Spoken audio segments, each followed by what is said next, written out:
Internationally, 19-year-old still at large and wanted by police in St. Kitts, and mystery fire destroys fruit and vegetable stand here on Nevis. Regionally, Guyana's president to address nation this evening after consulting with cabinet to hold earliest possible elections. Internationally, memo confirms President Donald Trump urged Biden investigation. And in sports, St. Lucia Zouks beat the SKN Patriots and jumps to fourth in CPL table. We'll have the details to these and other stories after this message.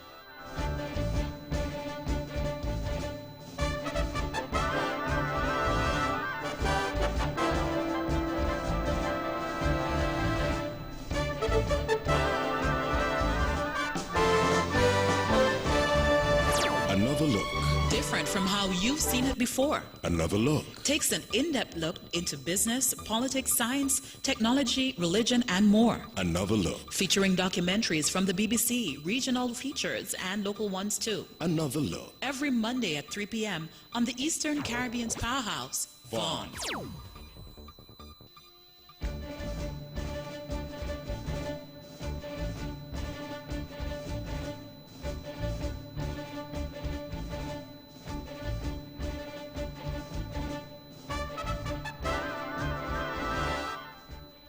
Welcome back and now on to the national news in detail. In police news, police in St. Kitts have issued a release stating that 19-year-old Tikwan Murray is still at large and wanted by the police for the offences of murder and attempted murder. Multiple warrants exist for the arrest of Murray, who is from Fig Tree Sandy Point. He is wanted for 1 count of murder and 2 counts of attempted murder, which were committed on June 6, 2017 in St. Paul's. Murray is slim-built, 5 feet 10 inches in height, weighs 142 pounds, has brown eyes, black hair, and light brown in complexion. The authorities are advising anyone who sees him or knows of his whereabouts to contact the Violent Crimes Unit at 465-1887, the nearest police station, or the crime hotline at 707. Meantime, police charged 29-year-old Jason Henderson of Keys Village, St. Kitts on September 23, 2019 for the attempted murder of 53-year-old Ivan Donrod. Investigations have revealed that sometime after 5 p.m. on Wednesday, September 18th, Donrod was by a shop in Keys Village when he was approached and shot by an assailant. Donrod ran from the scene and met an officer who was in the area. The officer transported him to the JNF hospital in a police vehicle. Donrod was treated for injuries to his arm. A fire totally destroyed a fruit and vegetable stand located on the island's main road in Stony Grove, here on Nevis, situated close to the Hosford's Value Mart supermarket. The store was owned by a lady known as Fiona, and it was a fairly recent addition to the several similar stores across the island. Unconfirmed reports have indicated that arson is suspected. The VOA Newsline contacted the police for further developments on the matter. However, we were made to understand that investigations into the matter are ongoing. The VOA Newsline will provide more as this develops. In more national news, also some of the Caribbean islands, I don't know how many of you have noticed that the last few elections that we've had in St. Kitts Nevis and in some of the Caribbean islands have become more and more contentious, and they're testing the law, the rules, and the Constitution. And pundits are telling me that if you think that 2015, the last election, was raucous, fasten your seatbelts. That was the conclusion to the prologue made by Vaughan's General Manager, Mr. Everett Herbert, on the latest edition of the Let's Talk program regarding the actions of elected officials around the Caribbean and internationally. The discussion was centered on the UK Supreme Court's ruling that the decision to suspend Parliament only days after MPs returned to Westminster was unlawful. Heavyweight Let's Talk panelist Mr. Edric Stanley weighed in on the UK's decision of Brexit. The idea of Brexit, which I kept saying from day one, is just a stupid idea. And because of my feeling that it was just a foolish idea, it has now reached to the point where the whole world recognizes that this guy brought an idea, had the influence to get support for this foolish idea, and now Theresa May attempted to work it. She should have rejected it forthwith. but still trying to hold on to power and position as Prime Minister. She attempted to work it, but it was unworkable. The idea was a foolish idea that doesn't hold water. Mr. Edric Stanley. This week's discussion on the program came on the heels of a number of historical actions being carried out by a variety of political leaders ranging from Haitian Senator Jean-Marie Ralph Thiers shooting a crowd of protesters, injuring 2 journalists, and the recently announced impeachment inquiry for the U.S. President Donald Trump. The Team Unity administration will determine a special category of recognition for a number of nationals who has inspired the nation through their work, talents, and achievements. So says Prime Minister Dr. the Honorable Timothy Harris. The Prime Minister made the announcement during the annual National Heroes Day ceremony last Monday, September 16th. To immortalize the contribution of several other persons who have inspired the nation, Prime Minister Harris highlighted a few individuals, and I quote, Kim Collins, our sports legend, Kenrick Georges, the author and composer of our national anthem and legendary musician, Elston Elimat Nero, musician and calypsonian extraordinaire, Keith Kayamba Gums and Atiba Harris in sports, and Zach Nisbet in culture and heritage for our outstanding contribution to nation building, end quote.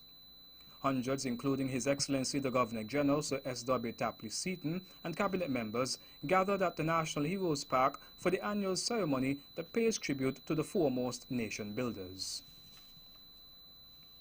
In less than 1 month in the post as General Manager of the Nevis Electricity Company Limited, NEVLEC, Mr. Gilroy Pulte has listed a few objectives to help the company improve in its overall productivity. Late last year, the Board of Directors of NEVLEC commissioned an audit of the operations of NEVLEC, and based on a statement from Chairman of NEVLEC's Board of Directors, Mr. Stedman Choss, the power station needed immediate attention as the engines were performing way below the optimum due mainly to the fact that the level of maintenance was very inadequate. Therefore, Mr. Pulte was appointed the General Manager of NEVLEC after several applications for the post came from places such as the USA, Philippines, Argentina, Canada, and the Caribbean. In speaking with the VOA Newsline, Mr. Pulte said that it was necessary the power station work on the goals. I've also found out that because of how the system is operating, it is not the most efficient. There is something called system losses. When you're trying to get electricity to people's homes, it is just inherent in the system that you're going to lose some in overcoming the resistance in the power line. And you can design it to minimize that. And I think maybe there is a need to optimize that because it translates directly in terms of fuel costs. And fuel is actually one of the big costs in any utility.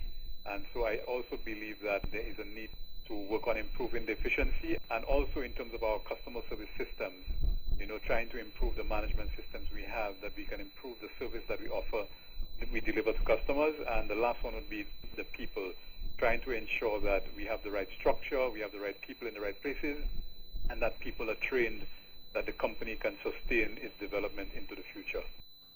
General Manager of NEVLEC, Mr. Gilroy Pulte. Prime Minister Dr. the Honorable Timothy Harris was invited as a guest powerhouse speaker at the Concordia Annual Summit on Tuesday, September 24th. The Concordia Annual Summit is the leading nonpartisan global affairs forum that brings together current and former heads of state, C-suite and non-profit executives, entrepreneurs, and thought leaders on the sidelines of the United Nations General Assembly. He was featured on a panel along with Prime Minister of Antigua and Barbuda, the Honorable Gaston Brown, and Armand Arton, the founder and president of Arton Capital. The discussion centered on the topic, mobility and the power of a passport. Prime Minister Harris took the opportunity to elaborate on St. Kitts and Nevis's Citizenship by Investment CBI program and the latest report from the CBI Index of the new rank and strength of the Federation's passport. He stated that construction is the major driver of economic growth in St. Kitts and Nevis and that several high-profile developments owe their progress and success to the CBI program. Following the passage of the Courts of Justice Fees Bill 2019 in the National Assembly on Friday, September 20th, the bill now provides additional ways for persons to pay court fees. The Courts of Justice Fees Bill 2019 had its first reading on Tuesday, September 3rd. Mover of the bill, Minister responsible for Justice and Legal Affairs, Attorney General the Honorable Vincent Byron, said the bill offers more payment options as opposed to the only one that had been in existence for years, and said the bill is simple but important. Attorney General Byron said that the provisions under the bill are in keeping with the standards and practices of the Eastern Caribbean Supreme Court ECSC. Minister Byron added that a team of experts from ECSC is currently in the Federation conducting training and other preparatory activities for electronic filing. And lastly, in our national news segment, Junior Minister of Health here on Nevis, the Honourable Hazel Brandy Williams, left Nevis today, September 25th, for Toronto, Canada, where she will be the keynote speaker at the African Women in Leadership Organization AWLO Summit. The Eventbrite.ca website says the summit is a 4-day event which will be a meeting of women transformational leaders, thought partners, critical thinkers, innovators, expert practitioners who are coming together to inspire, celebrate, elevate and collaborate with stakeholders in Canada and around the world. It will be held at the Ontario College for Development Training at the Woodbine Banquet and Convention Centre on September 26th to the 29th. At another segment of the event, the Vigor Unsung Heroes Awards International, which will be held at the same venue on September 29th, Minister Brandy Williams will be one of more than 30 awardees and one of 3 recipients from the Caribbean to be honored. The AWLO describes itself as an international non-profit organization which was founded in 2009 to drive women's leadership through gender parity, leadership effectiveness, and global development. And that's the national news segment. You can visit our website at www.vonradio.com, or you can check us out on Facebook at Von Radio or our Von Radio YouTube channel for these and other stories. News from across the region is next.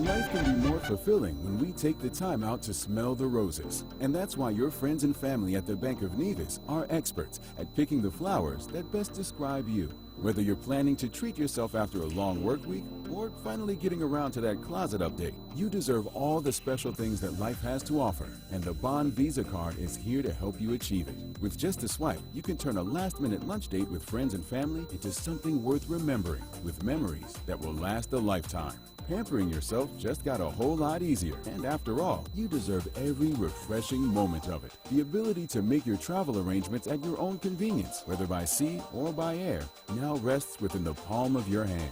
With a single swipe, the Bond Visa card can put a world of difference between life and truly living, whereas the only limit you may have is your own imagination. Apply today. The Bank of Nevis Limited, improving the quality of life.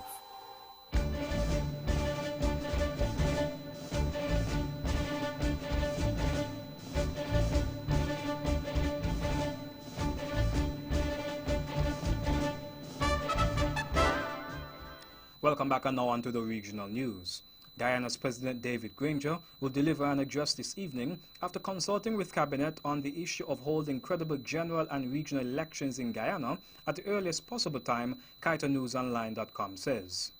He is expected to bring an end to days of protest by the political opposition, the People's Progressive Party PPP, KaitaNewsOnline.com says. Guyana Elections Commission GECOM has decided that claims and objections will start next Tuesday. Opposition leader Barrett Jagdeo had promised that Granger, who he terms as an illegal president, would face the brunt of the party's frustration until he names a date for elections.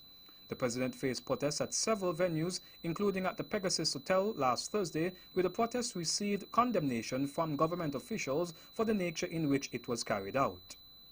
On the other hand, several civil society bodies and members of the international community called on the president to set an election date immediately. Granger had maintained up until that day that he could not set a date for elections until he heard from GECOM on its readiness. On the morning of the protest, he no longer benefited from that excuse.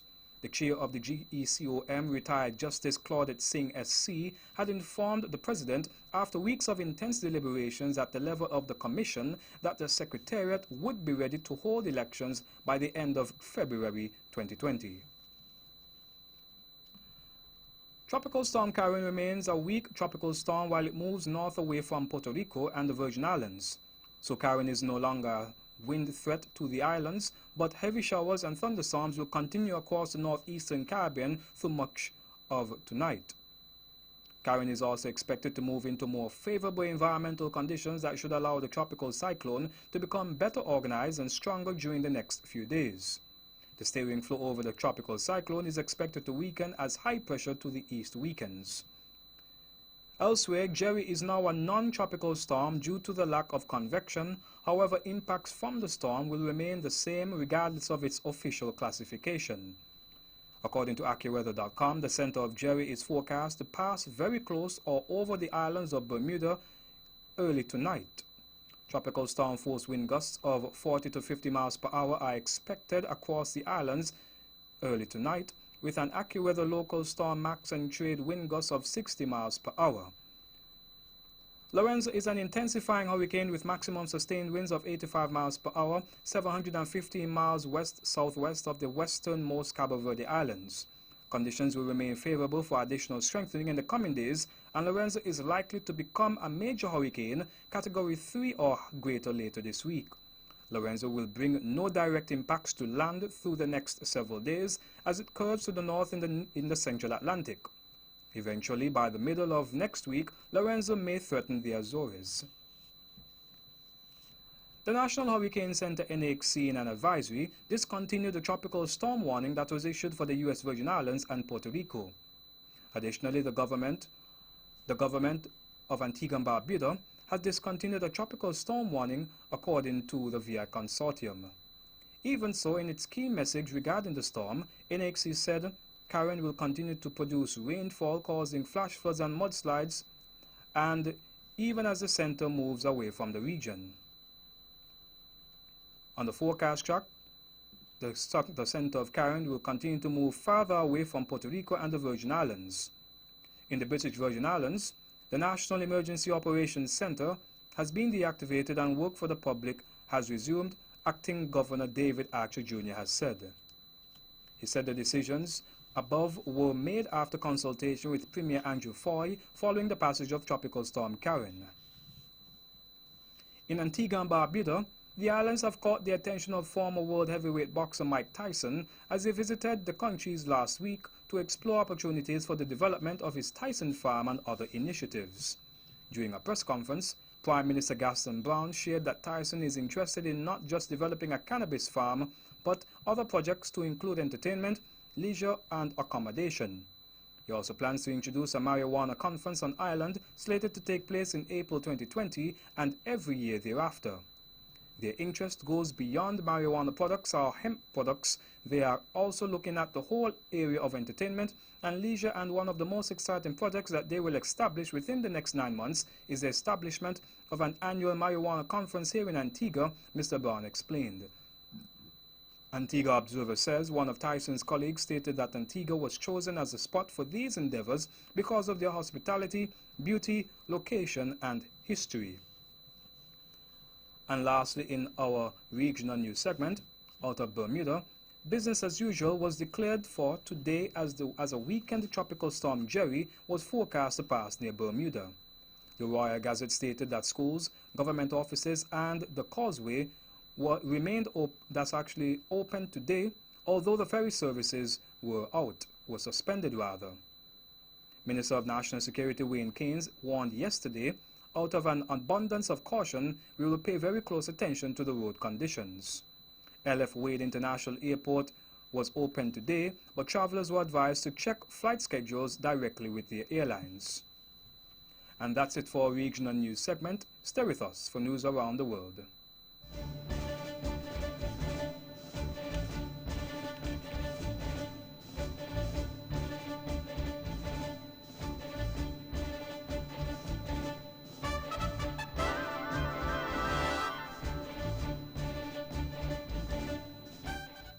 Welcome back, and now on to the international news.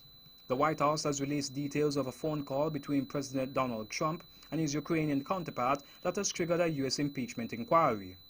It shows Mr. Trump asked Vladimir Zelensky on July 25th to investigate Democratic candidate Joe Biden, whose son worked for a Ukrainian gas firm. Mr. Trump denies withholding U.S. military aid to Ukraine as leverage in a bid to smear his political rival, Mr. Biden.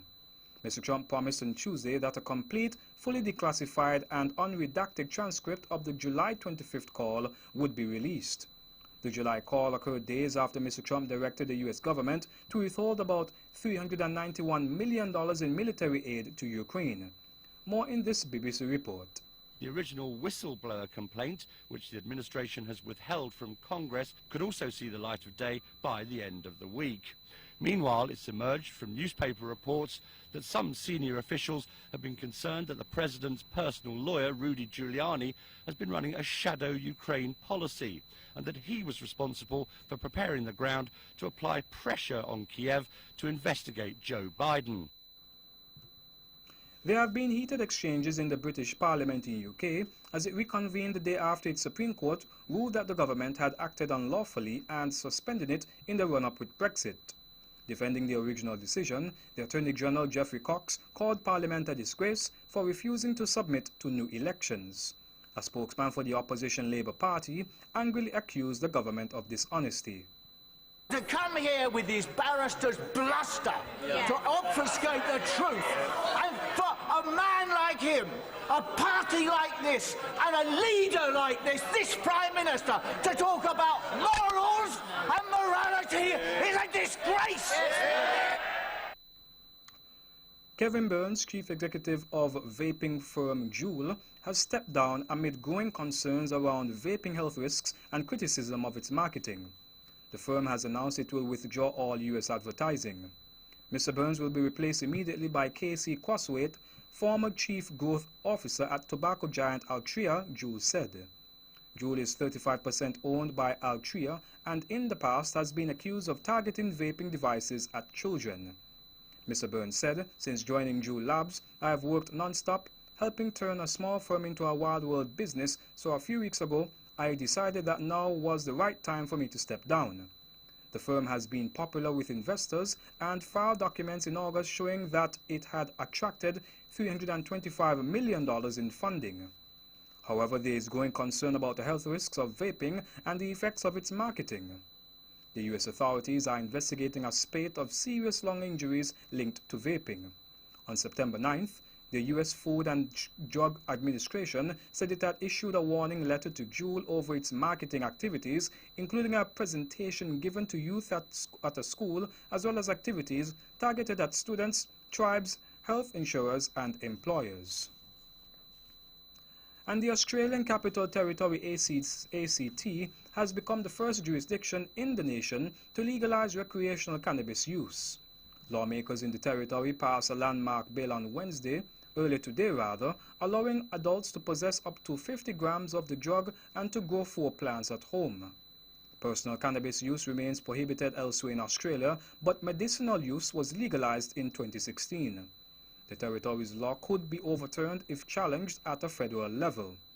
Recreational cannabis use is legal in countries including Canada, Spain, Uruguay, and several U.S. states including California.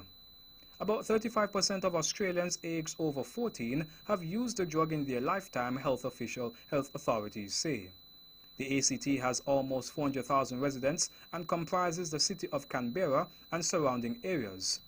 Under its legislation, to come into effect on January 31st, it will remain illegal to sell cannabis and to consume it in public or around children.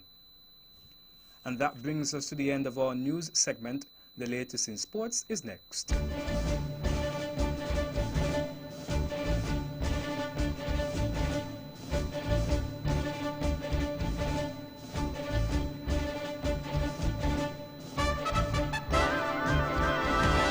TDC Home and Building Depots are celebrating our Sweet 16. We're giving you 16 days of super savings from the 9th through 28th September on selected products in almost every category you can think of.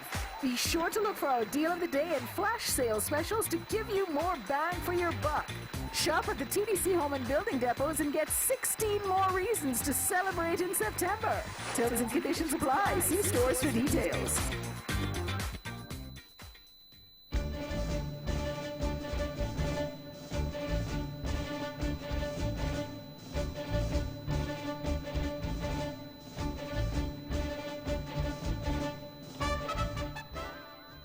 Welcome back, and now on to the sports. In CPL cricket, the St. Lucia Zouks jumped from last place in the 2019 Hero Caribbean Premier League table to a playoff spot with a victory over St. Kitts and Nevis Patriots at the Darren Sammy Stadium in St. Lucia.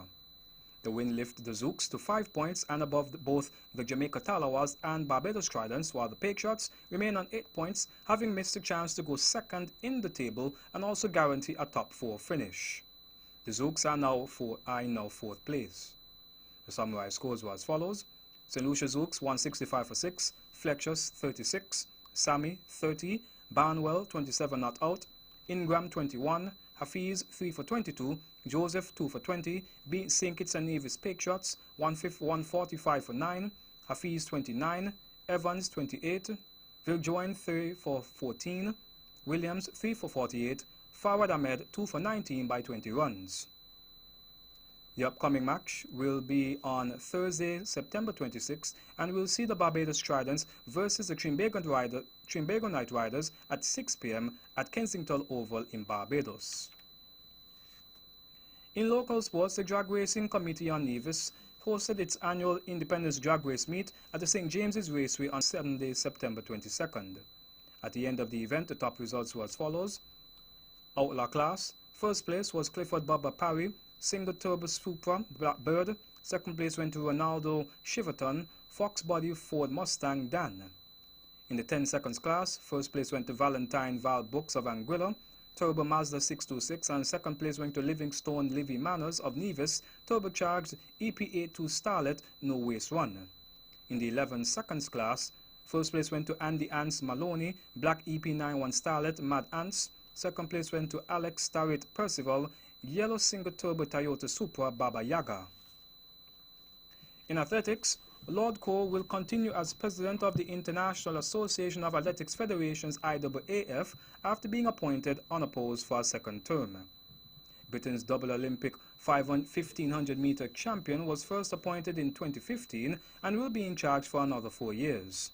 The appointment was announced before the start of the World Athletics Championships, which begin in Qatar's capital Doha on September 27th. Colombia's Ximena Restrepo is the first woman to be voted IAAF vice president. Restrepo, 50, won her country's first Olympic athletics medal when she finished third in the 400 meters at the Barcelona Games in 1992. And lastly, in our sports segment, in football, Lionel Messi suffered an injury on his first start of the season in Barcelona's narrow win over Villarreal at the Nou Camp. Messi, who had recovered from a calf injury to feature, was replaced at the start of the second half after suffering a thigh problem.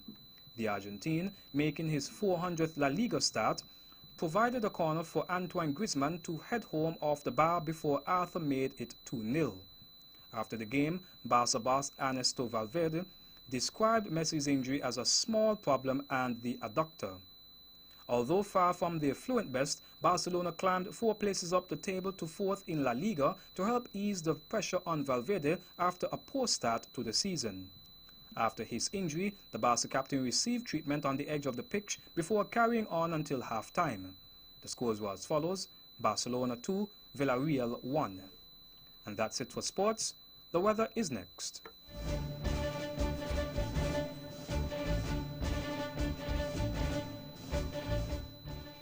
Welcome back. Tonight's weather is expected to be partly cloudy to cloudy with a moderate chance of showers.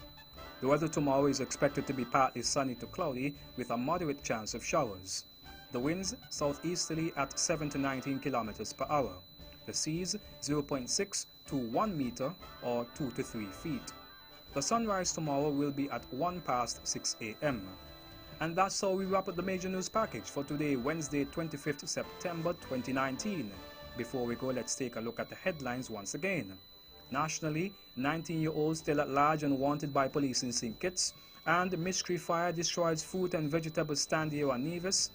Regionally, Guyana's president to address nation this evening after consulting with cabinet to hold earliest possible elections. Internationally, memo confirms President Donald Trump urged Biden investigation. And in sports, St. Lucia Zouks beat the Escane Patriots and jumps to 4th in CPL table.